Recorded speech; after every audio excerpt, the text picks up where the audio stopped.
This is what to be.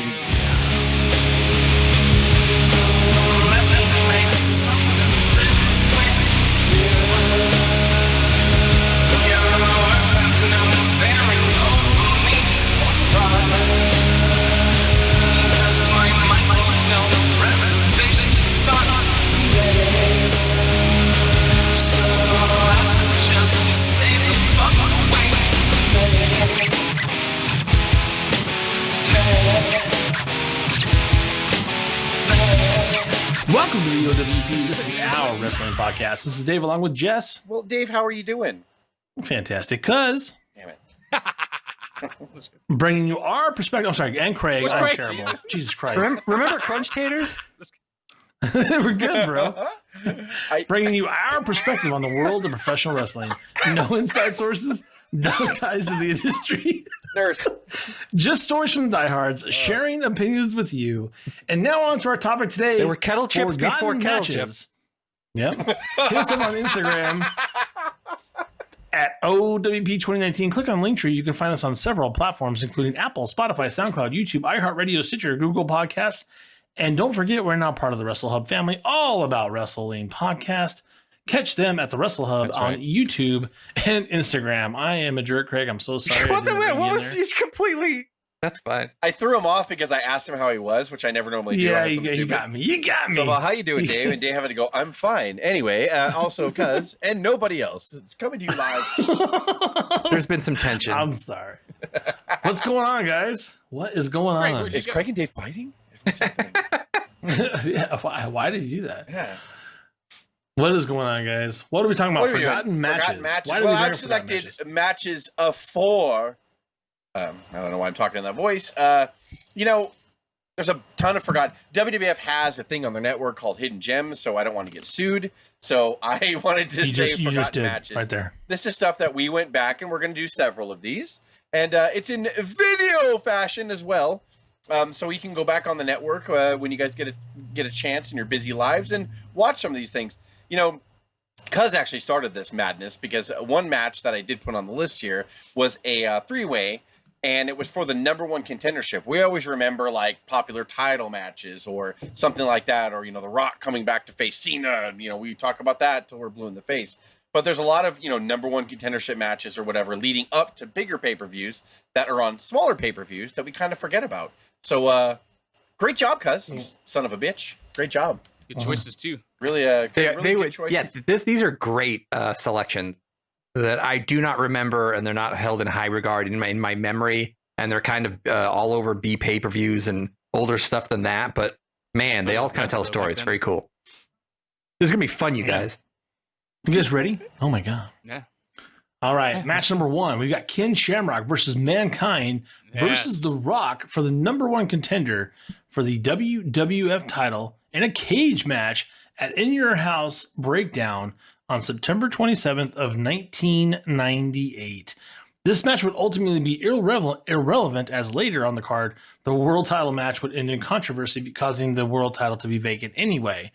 But a tournament at Survivor Series would determine a new WWF champion. This match was inside a steel cage to ensure the blue cage, by the way, there was a clear winner. The blue one. Oh, it was Big Blue. Yeah. There you go. Yeah, Big Blue. It was Big Blue with like a modern touch. Blue. Like the light grid was on top of it. Yeah, you know what I mean? Like, yeah. So it was Big Blue with a little update, a 1998 update. A little upgrade for With you. the celebratory "We beat Nitro in the ratings finally" update. Oh, no. So they were on there. But yeah, and this is that odd part of 98 where both companies were slapping each other hard back and forth. And WWF finally found their rhythm. Austin was well on his way, and everything was clicking here. So like they weren't like mega big like they were in 2000, but both companies were setting rating records here every week. And like I forgot about this match until Cuz actually brought it up. I actually had a lot of critique about this match watching it. I liked the match itself because I liked the three guys. But it's so funny that they booked this match knowing they were going to book the main event and a controversy, knowing that a tournament at Survivor Series, which was like a month and a half later, would give a new WWF champion. It's odd to me that like they did this, but like maybe to keep you guessing, I guess, that they did it. But like, so I watched it. I really liked all three. It was cool to see all of them too. And like Rock was, you could feel the electricity in that crowd. Like when The Rock came down, it was a unique setup too. The way the breakdown arena was, it just looked different and felt different. Like it was really cool. It didn't even feel like WWF. It looked like a different kind of promotion here. But Shamrock, I think, had just turned heel or something like that, and you could tell the crowd was not buying it because they were super silent for him. And Mankind, they were fatigued. And I went back and watched the rest of the card before this, and I felt like the crowd was really fatigued for whatever reason. But they weren't as loud as I figured they would be. But everything The Rock did, obviously, like they popped huge for. So yeah, that was the biggest. They were just waiting for that. That was the biggest thing for me. I just thought it was more Rock than those guys. He was so over everything he did in this entire match. I mean, and triple threats are hard, especially in a cage. There's nowhere to run, so take a breather. Well, especially back here, like the template wasn't really created yet for triple threat. So like this was them. I liked that Cuz chose this because I thought the same thing. I was like, it was kind of cool watching the three figure out, and the names don't make sense, right? Ken Shamrock, like what experience did he have in a triple threat or a three? You know what I mean? Like, and I don't mean that to be rude. Like they were all figuring out. It was kind of cool to see them take pauses, get spots in or whatever. Now it's like it's a formula, right? They do a triple threat match, it's a cookie cutter kind of thing. But back here, watching them kind of feel each other out, I'm sure the ref had a lot of shit being said in his earpiece, and he was relaying a lot of messages to them, and they were really trying to figure it out. So it was cool. It was really cool to see these three big names back here for the number one contendership. I watched this back, and all I said in the beginning was, "Please don't go off the top, Mick," because he was like limping. He just didn't look himself here, and of course he comes off the top like with a missed move where he lands full on his shoulder. He did look himself. That's when you look at Mankind, you look at Mick. That's how you remember him. He's limping like over half his career. I mean, he did it for us, Craig. He did it for us. Cuz, what did you think? You chose it. You know what I'm saying? Still a great match to watch. Good. They worked hard. No, but no, it would be one of those matches that I would still put as if you did does it hold up as far as a cage match or a triple threat match? And it does. It was good. It does, and The Rock was blowing up. It was, The Rock was, and like I said, I nitpicked it for silly stuff, and like I also nitpicked the ending because I'm like, so Rock is down, and then Foley hits Shamrock right in the face with a steel chair, and then instead of pinning him, which takes 3 seconds, he's like, I'm gonna climb the cage at 320 pounds, which takes 5 minutes, and then The Rock just crawls over and pins Shamrock. Because at the beginning, they explained the rules. You could either climb over the cage and both feet touch the floor and you win, or someone could pin someone. Those are the only two ways to win. Mankind McGuire just hit 71! Go out the door, Mick! That was nothing but metal on bone! Shamrock's been knocked out! Mankind's gonna crawl over and looking at The Rock! The Rock going for a cover! One!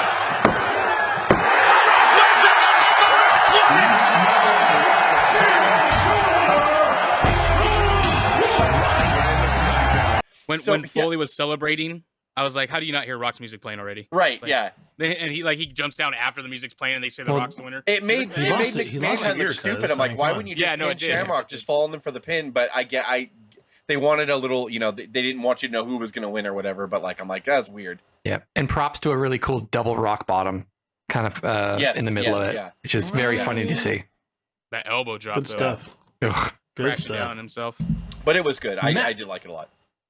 Yep. Match number 2, Ricky Steamboat versus Randy Savage, but not the match you're thinking of. This is at WWF The Wrestling Classic quarterfinal match in the tournament there. It was November 7th of 1985. This was a year and a half before their classic match at WrestleMania 3. And it brings to question, how many classic matches did these guys have before WrestleMania 3? And people talk about, oh, you're only giving me 5 minutes, 6 minutes. This was a 6-minute match, right, Jess? So, and they made it phenomenal. We talk about Owen Hart and Kurt Hennig, Mr. Perfect, turning the 5-minute match into something that's just glorious. Like, take your 5 minutes and just get everything out of it. And obviously, these guys were able to do that just on command, right? It's uncharacteristic, too, because Steamboat is famous for, and so many people have written in their autobiographies or just talking about Steamboat. Like, he pretty much is like, a lot of people would, especially Barry Windham, when he was in WCW Steamboat, and he was touring with Barry Windham, and Barry Windham was a notorious Jack and Coke drinker and would get super drunk the night before.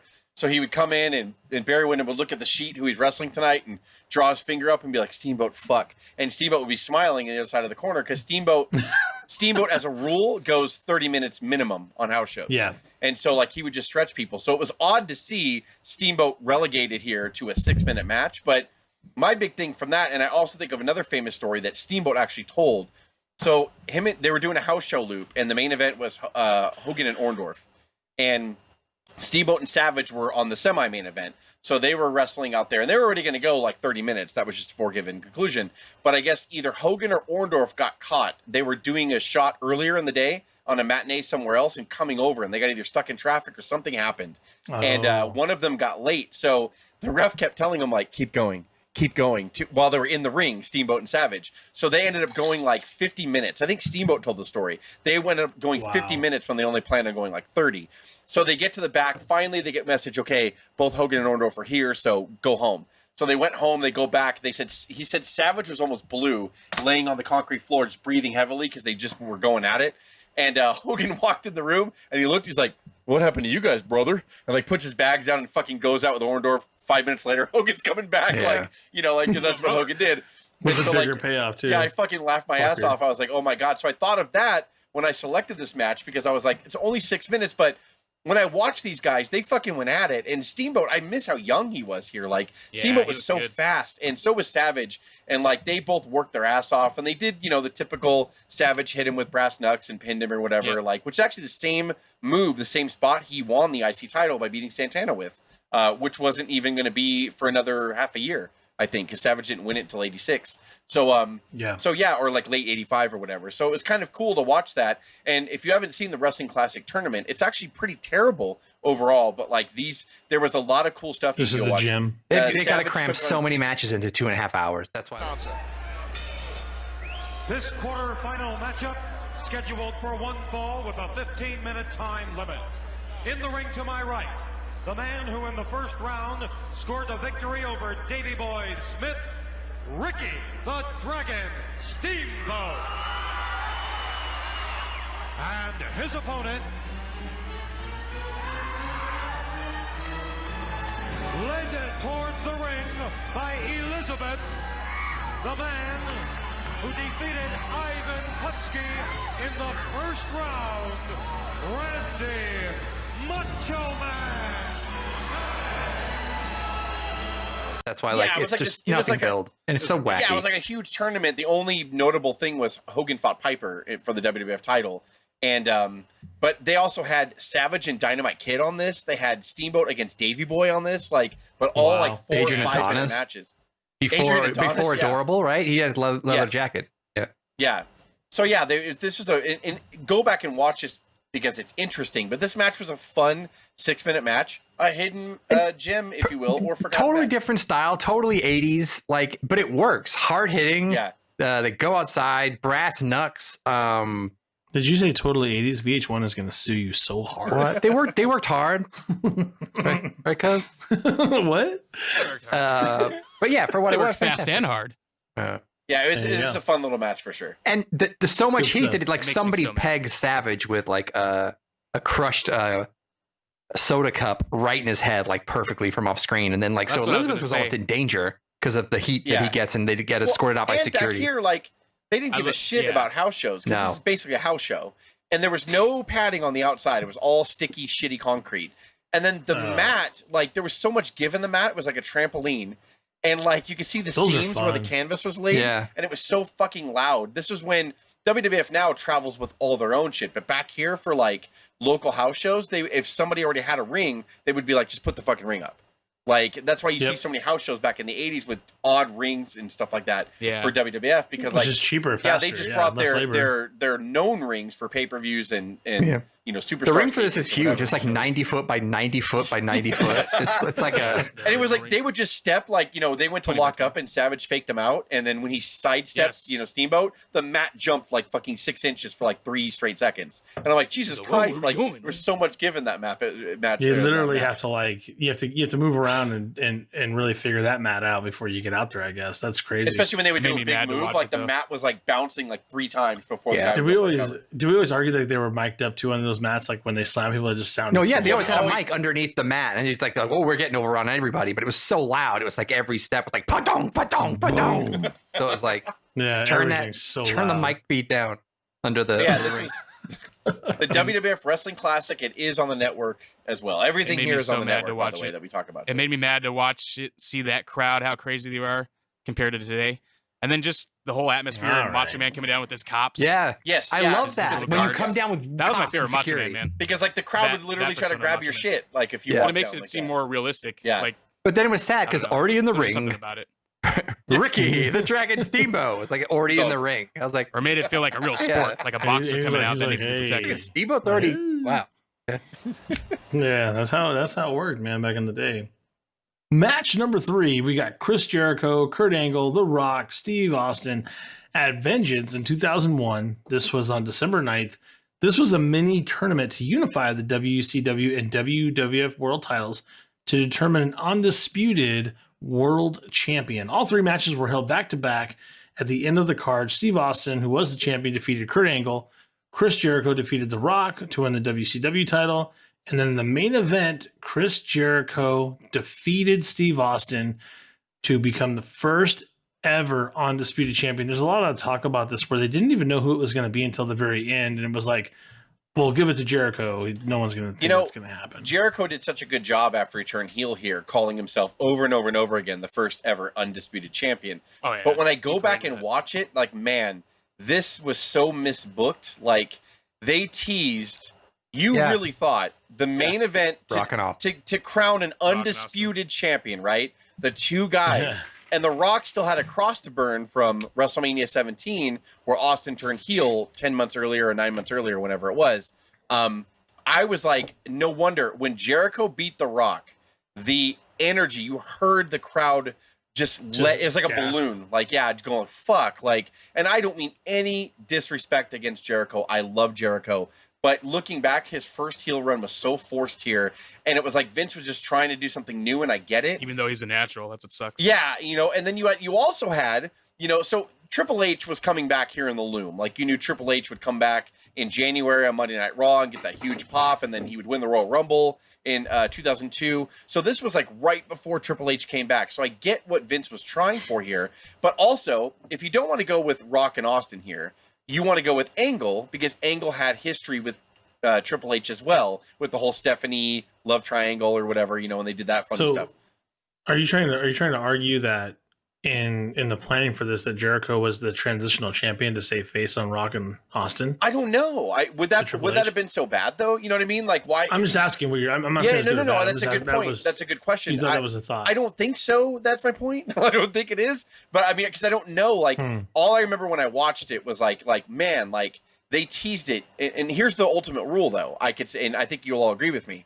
You can never tease Rock versus Austin. Yeah. You just can't ever do it. Yeah. And then take it away from the live crowd. And then, so when Jericho beat The Rock, that you could see the air getting let out of the building. And they knew it, yeah, because Austin's music played immediately, so it was just like, let's go, hurry up. They knew it. It's like, let's just do the final. And then the crowd was dead for that whole match. But I will say, so all 3 matches were not gems. I thought I thought Austin and Angle was rushed. Angle, yep. And it was a rushed win, and that's fine.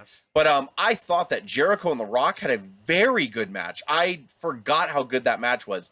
The Rock and Jericho, it was really good. And I watched it going, fuck, like, again, like, why wasn't this the last match? I mean, I know obviously it couldn't have been because Jericho faced The Rock before the main event happened. But I mean, like, I was like, man, like, this match was really good. And then after that, when Jericho wins, people wanted The Rock to win, especially when The Rock set everything up and McMahon came down. They did the false finishes. And then The Rock looked like he was going to hit his people's elbow and end it. The crowd was on their feet because I was like, they're going to see The Rock and Austin. That's what they wanted. And then when Jericho hit the rock bottom, everybody expected The Rock to kick, and he didn't. And the whole crowd was like, you saw them. I didn't see anybody cheer poor Jericho. Everybody just put their hands on their head like, why? Like, and you saw it, and I'm like, ah, man. And I think at the time, I don't think I realized that until watching it back this week in preparation for this episode. I was like, wow, like that was a massively missed opportunity. Like, Company. No! Not a low blow. Jericho with a vile low blow on The Rock. And there's the rock bottom. My God, don't tell me. The low blow. The rock bottom. No! No! this bout, and new world champion, Chris Jericho. I cannot believe this. Opportunity, like they just one can argue that you are protecting those guys because they were going to go a different way, Of course. and then at the same time, no one thought Jericho was going to be able to do what he did. I Right. mean, Jericho is absolutely amazing, and you start to see him work as that first Universal Champion, and he kind of made his own bookings for a while. Back when we grew up, I think, not to cut you off, Craig, sorry. Back when we grew up, when you won the title the first time, that was a big thing. You know, Savage winning it for the first time, the Warrior winning it for the first time. That after I think the Monday Night War ended, it changed everything. And your first title win really never meant shit. Like, think of Jericho here. When Jericho finally won it for the second time, it meant a lot more when Jericho won it for the second when it time. mattered. Yeah. Randy Orton wins it and then gets turned on by Evolution shortly after, Yeah. and then loses it. Yeah. But when Orton won it again, that one is the one that was supposed You to almost be. have to be a two-time champ for it to CM matter. Punk, Yeah. same thing. Until he did, he won the world title before he did the pipe bomb, and then he does that, and then he wins it, and that's the one that should have been his first time. So I think Jericho was the first guy to kind of be like your first title win doesn't mean shit, and then your second one means everything. That's just Interesting. my And opinion. Go actually, ahead, Craig, I'm Jess, sorry. I disagree. We're at loggerheads here. Whoa. I thought the match of these three was Stone Cold and Kurt. And I Really? maybe I don't think that was bad, for the record. I do not think the match was bad. there was an intensity in it from the very beginning on the stare down and their first lockup. They either bumped heads or kind of made each That's other right, yep. kind of strawberry their eyes a little bit, Those and they kind of stared seem at each more other. hard-hitting. There was an intensity, and they went hard for. It seems 17-20 to where and Stone Cold obviously came out on the third match tired, and still limping, but they gave it all there. And I think just in the moment, I think Rock and Jericho, but I lost my interest a little bit, and I don't know why, because Rock looked great, but for some reason watching those three back to back, and then the last one, of course, involved McMahon came down, Flair came down, Booker T was involved in the ending. But to me, it was I loved Austin and watching Austin Angle today. That's a good. Yeah. I don't think I paid attention to that because I think I just kind of assumed that they were going to be Because good. you knew where it was going. Yeah. Yeah. Yeah. And, at the same time, you're talking, look at the four guys you're talking about. You're going to be entertained. Austin's not moving. Jericho's got a leg hook. My God, don't tell me this. My God, it can't be happening. I caught him ready. Jericho has done it. The winner of this bout, and undisputed champion, Chris Jericho. For the love of God, I cannot believe this. Entertained. Come on. They work hard. They worked hard. the new title of this But podcast. before we They move on worked from hard. this match, I pulled something that I did not put in the notes. Oh, what you got there, Whoa. So buddy? this is an excerpt from Jericho's book. Going off the grid. And this is from Jericho's book, and it was when he described winning the title for the first time. This is how he found out he was going to win and be the first ever undisputed WWF or E, I can't remember at this point, champion. I was told in the afternoon that I was going to win when Vince McMahon said to The Undertaker, where Jericho could obviously hear him clearly, "Hey, Taker, how do you know the business is going down the toilet?" And Taker said, "Why?" "Because we're putting the belt on Jericho." Jericho said, "That's how I found out I was going to be the undisputed champion, because Vince saw me within earshot, made a joke, and then Jericho came over and was like, 'What?' He's like, 'Yeah, we're going to put the belt on you.'" That's how Vince McMahon. Everybody else in history was like pulled over, like, "Andre's going to do the honors for you," or "Hogan's going to do the honors for you," or "Someone's going to, oh, really? Thank you it's so much, going down Vince. the Thank you." crapper. But this one was like, "Hey, That's so good. What's funny about that is before we were recording this on a Friday, and Vince was trending on #1 on Twitter, and because a combination of what happened on SmackDown tonight, and people were showing an old clip of him showing Gronk. Yes. Did you watch it? In WrestleMania when Gronk Yeah, kind of fall, when he yeah, fell on off the the pad, balcony, Vince took it first to show him Literally, don't be a yeah. pussy and just kind of fall off. 72 years old. Yeah, exactly. When Jess was talking about that, I was thinking about Yeah. that exact same 74-year-old Twitter Vince feed. takes that bum. He's like, come on, just turn into Off it. the balcony. I know there's He did it padding for down that Money there, in the but- Bank when they did it on the building. He did the Yeah. same thing that night. Oh, really? They said they saw him throw himself off the building. Yeah. He's all 74 years old. Like, this is how you Is do there it. footage of that, cuz? That's a very I don't think so. A lot of wrestlers tweeted about it. I'm glad you guys said that because Like I the did watch wrestlers that that were video there. earlier today. Very good cover up for the fact that he's out of touch though. So I'm serious. I'm glad. And all you saw that's the why, videos, because he you know, throws like, himself off fucking buildings. and everybody's it's- doing talk. Kevin Owens like he fell off the top and showed us, and I was like, right. And then he fucks your push up right after. So you won this much in this hand and this much in the other. So that's fine. Nah, Good for Vince. Good for Vince. You ain't taking his Thunderdome on this one. At 74 years old, he forgets how much a fall like that hurts. Like, so good. You're for not him. taking Like, this Thunder. You're not taking this Thunderdome on. I'm this very one, bitter that like the product side. Nope. So. I have to agree with Craig. I give But the it Austin was Angle cool. match. It was cool to see. I feel like Andre with no baby oil. It's But no also, current topics. so that's how we found out. So Craig. here's Jericho continuing on from his book about how the first night as champion went. You think parties, celebration. Oh, he goes again. I came back through the curtain. Everyone was gone because when you're on last, everybody else leaves before you so they can beat traffic. I sat there by myself and then drove to a hotel where room service stopped delivering at midnight. It was 11:58. Yes. They wouldn't serve it to me, so I got pizza. The pizza guy wouldn't bring it up to my room, so I had to go down to the lobby and get it. When I went back up, my card key didn't work. I was locked out. Wow. I went back down to the lobby. The guy wouldn't let me in, even though he just saw me check in a few minutes earlier. I finally got the card key situation. I go back up to my room. I accidentally dropped the pizza on the floor when I was getting into my room. So I spent the night being the first ever undisputed champion, eating cold, fuzzy pizza in a Ramada Inn somewhere in Anaheim, California. So, folks, no, there was no hookers and blow there. Chris Jericho. That's awesome. I was just thinking, like, that's your first Universal Champion experience. Like, Yeah. wow. That's Yeah, 2 hard I fought just felt I matches wanted that to night. bring that because I was like, 3 matches, the first ever Well- undisputed champion. Vince takes a chance on a brand new. I mean, Jericho been in the sport for a while, but he just turned him heel. He's going to push him or whatever, and all He that was new happened. there for sure. Yeah. He I was learned- gonna say I agree with Craig on the Kurt Angle and Stone Cold match being the better of the 3 though. That night. Well, I get it. it's- I'm a it piece is- of shit. I It get is it. Kurt I Angle. get it. It is Stone Cold too. Like you said, the intensity. They were going harder, and they're just I don't know. I was just more into that match, and it makes me mad. Like I was saying earlier, the crowd. It's just because they're so fired up back then. Like even before all this stuff that happened, when they were getting crowds, they were packing the house almost, but I'll the tell crowd you- is just I'll not the tell you, same. though. The Yeah, crowd's I not the mean, same, man. They And really it makes me mad deflated, watching They back. really deflated Kurt Angle after that, though, didn't they? They really kept him down. Yeah. He had a horrible they did. career. He did No, not but- do well at all. Well, that has nothing to do with what I'm saying, but I know. I'm just teasing.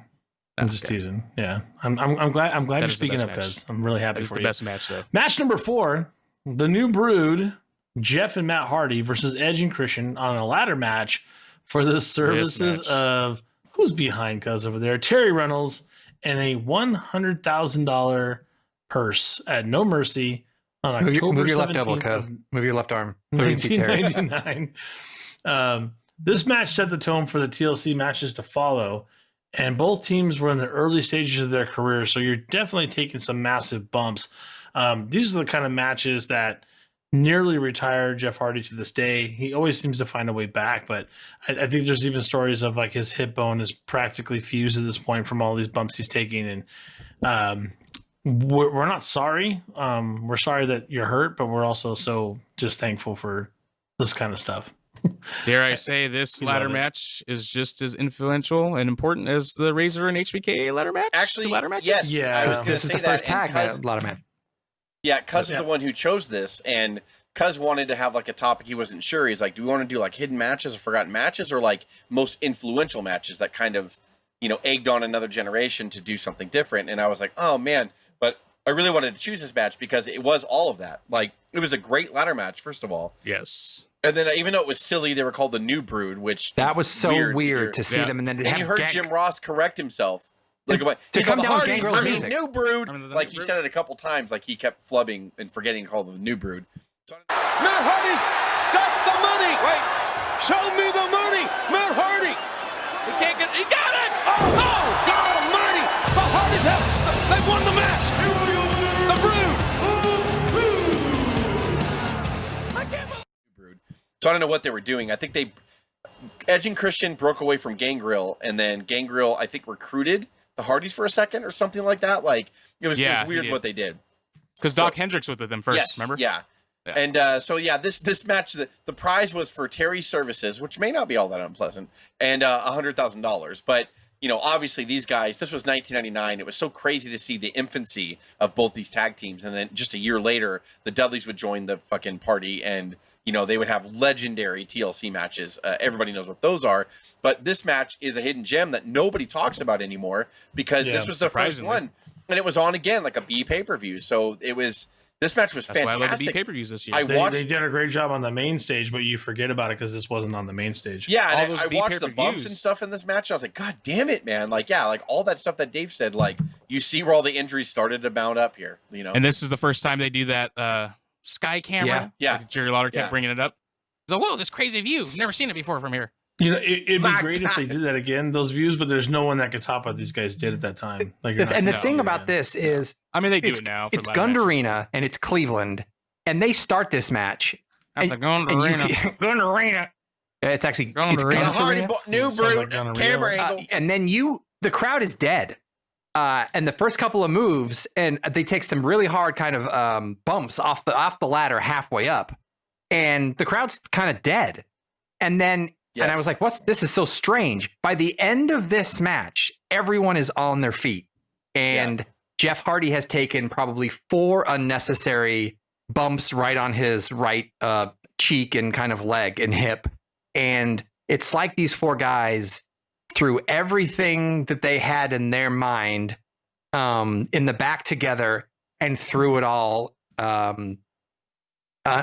in this match. They should have spaced it out and saved some stuff. Like Jeff Hardy takes an unnecessary fall when he grabs the bag of $100,000. Yes. I was just going to say that. He gets up there, he fights with the clip, he gets the bag off, he wins, and then he bumps off the top of the fucking ladder.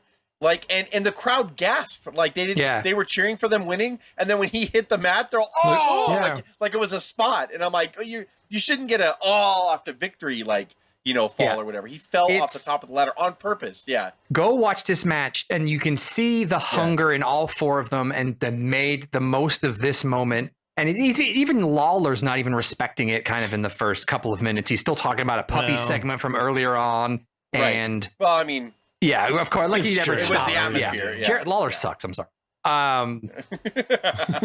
But by the end of it, just go back and watch and see how these guys made this moment. This is such a gem and was such a pleasure to watch. And like so Cuz pleasantly said surprised. about the Michaels and Ramon match, that was the prototype for this, which was the prototype for TLC. Like it was. They rewrote the program. Is what they did. Yeah, this was a really good match.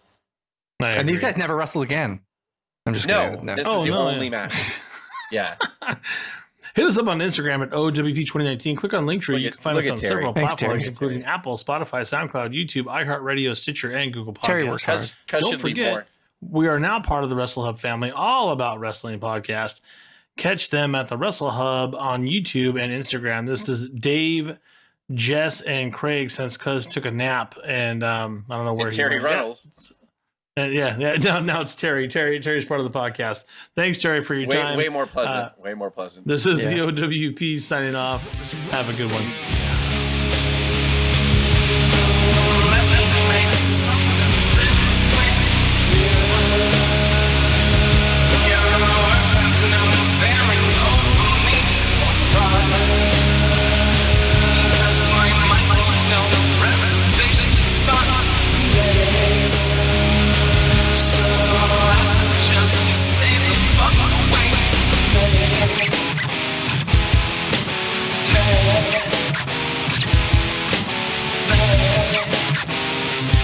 Say it with life.